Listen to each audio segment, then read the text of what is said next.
Welcome boys. In this video we're going to be changing the struts on this 01 Plymouth Neon. This is not Katie's 05 Neon, and I've already done a video on replacing the struts on hers. That video was just kind of I'll tell you how to do it. I didn't really show you how to do it, as in record in real time with a POV shot or a fixed camera angle. So we'll go ahead and knock the front and rear struts out in this one video. I'll only show you one of the front and one of the rear, since it is essentially the same process for either side, with the exception of it's on the other side of the car. So what we've already done is remove the rims, I guess the entire wheel rather. Got the front jacked up. The jack lifted it up from the front in the middle on the subframe there. I've got jack stand holding it up on either side, and the jack is just kind of chilling just under the frame, just in case these were to fail, but they're not actually. I think this side's lifted up like one notch and the other side's perfectly level, so that's not a problem. The other thing we've done is we've already pre-lubed our bolts and nuts here with our mixture of 50% acetone and 50% transmission fluid. And if you're wondering which transmission fluid I use that Valvoline Max Life multi-vehicle full synthetic stuff. It's red and it smells horrible. The worst smelling transmission fluid ever. It smells like fish. Like nasty fish. Like synthetic fish. Like if I came home and my wife had cooked me a meal that smelled like that, I would hit her. And then when the cops showed up to arrest me, I'd be like, smell that, officer? That's what she cooked me. And then they would arrest her for assaulting me with that offensive odor. So after we've done all that, we're going to go ahead and remove these. Now this is a 21 mil nut, 21 mil bolt, 21 mil bolt, and a 22 mil giant nut. I swear on Katie's Neon it is not set up like this, so I wonder if these are have been replaced once before. Maybe with a quick strut, because I don't see how this thing could survive 200-something thousand miles. So it's September 10 of 15 on this spring. So I don't know if someone sticks these on here, and then it's like, they just slap the sticker on it to let you know when they replaced it, or if somebody put a quick strut in here. And I'm going to go ahead and go on record and say, if that's what happened, if you guys are coming here for quick struts, well then there you go, that and then a 13mm on top. Pull it out and then you're done. But on this channel we don't do the quick struts. We compress the springs and reuse them, the factory springs. So I don't know if these are the factory springs, but if they aren't, you guys are really doing yourself a disservice by replacing these with a quick strut, because you know, who knows where these things are made. The car itself is made in Mexico, but this thing might be made in China. It might be not as thick, might not have as many coils, might not have the same rebound rate, the same compression force. And if it's not exactly the way the manufacturer originally designed it, it's not going to ride the same, it's not going to ride correct, and like I said, you're doing yourself a disservice. So I would not do that, but that's just me. You guys do you. We're all adults here. I'm not telling you what to do, but I would not do a quick strut. I would pull these out and compress the springs, transplant everything over to a new strut, which is exactly what we're doing today. So I'll go ahead and set the camera up so you guys can kind of see, and then we'll take this strut off.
Okay, so now that we got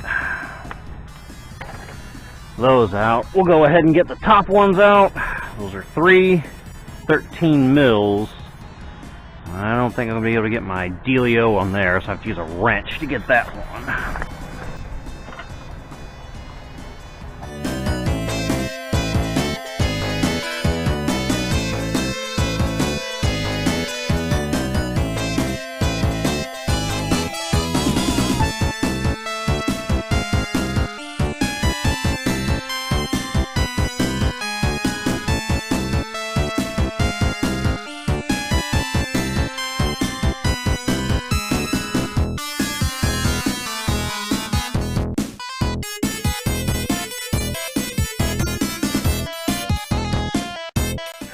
Got it. Alright, so now we gotta compress the spring after we draw a paint mark.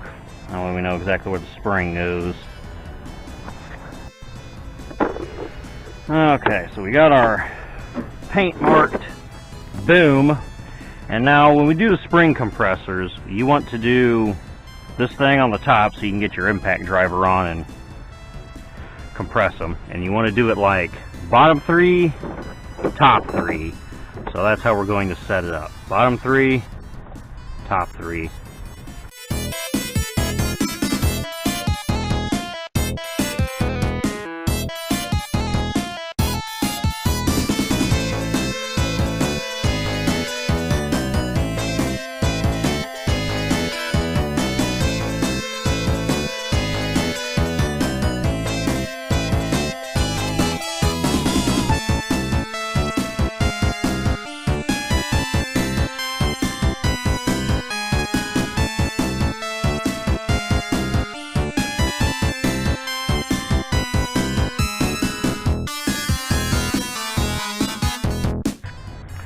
Okay, and so after this is all loosey-goosey on here, we need to get this cap and all this stuff off. So here's how you do this. It's a little counterintuitive, but the nut needs to loosen. So in order to loosen the nut, you need to tighten the shaft. So you're either going to need some deep thingies like this or something like this, where you could go in here, hold that in place, and then get your wrench on it and turn it. So you could do that. But we're actually just going to use this big dude. It's a 21 mil. Now, unfortunately, I only have a 20, which doesn't fit, and a 22, which is a wee bit too big. So what I might try to do is just kind of tape up the inside of this a little more to kind of give it as snug as I can get it, and then take my 10 mil, and then you tighten it. You go in the impact, and as this tightens, it will actually loosen that nut. And then make sure this is all loose though, because that's when you have your spring's not going to go flying at you and hit you. So do that, and then we can get this dude off of here.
Alrighty, and that is our strut reassembled. Now once we get it in the car, we'll have to kind of tighten that nut down. So as you saw when I reassembled it, you just kind of do backwards. You make sure you clamp down, and the new one was a 19 mil. So we put the 19 mil on there and then loosened, and then as you loosen this, it tightens that nut. But once we get it up in the car, then we'll put an actual proper 19 millimeter socket on there, and then just zip, make sure that it's where it needs to be. So now that we've got our strut reassembled, put it back in the car.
Alright, ladies and gentlemen, that's it. That's how we replace the front struts on our Neon. I'm going to go ahead and zip over and do the other front one while I got the whole front off the ground. But by the time you guys come back, we'll be on the rear. Okay, we are now at the rear of the car. I go ahead and just going to do one side at a time so I don't have any jack stands down. Just the jack from the car is already put back together. So now we can get this. Now is a good time, if you were wondering if your rear drums are okay, to pull the drum off and take a peek-see at the brakes inside. These are good. I've already got everything lubed in here, and on the inside of the car, the 313 mils are inside the trunk, but we'll get there in a minute. They're different size nuts and bolts back here, so we have 17 millimeter nuts and 15 millimeter bolts, so I'll use a wrench to hold the bolt in place and zip the nuts off, both of them.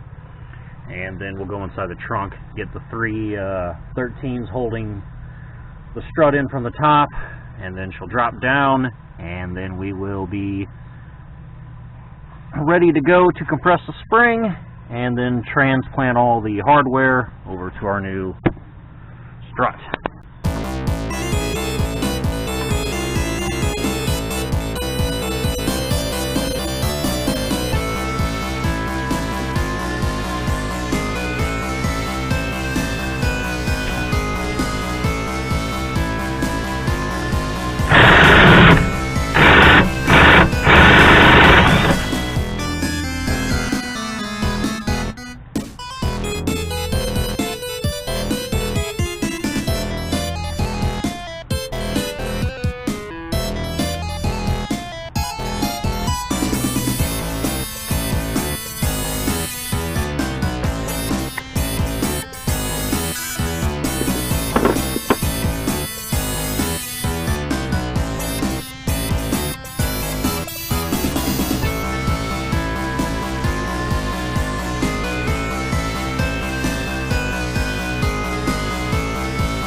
Okay, that was kind of a pain in the ass. So after using the jack to kind of get up on that control arm with the top of the knuckle pushing up on the strut, we managed to get all three of these lined up.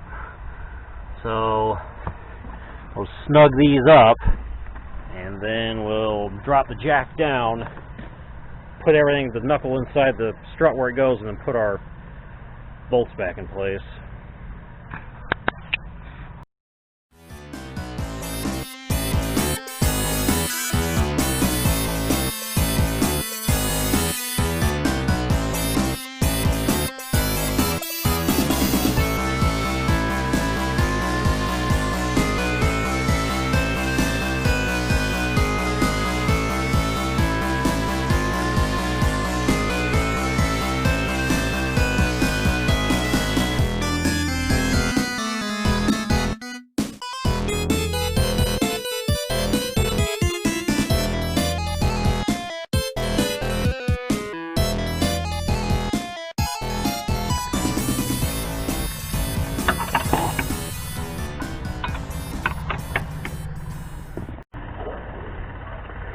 Alright, boys, and then don't forget to tuck your stuff back up in there, including your little,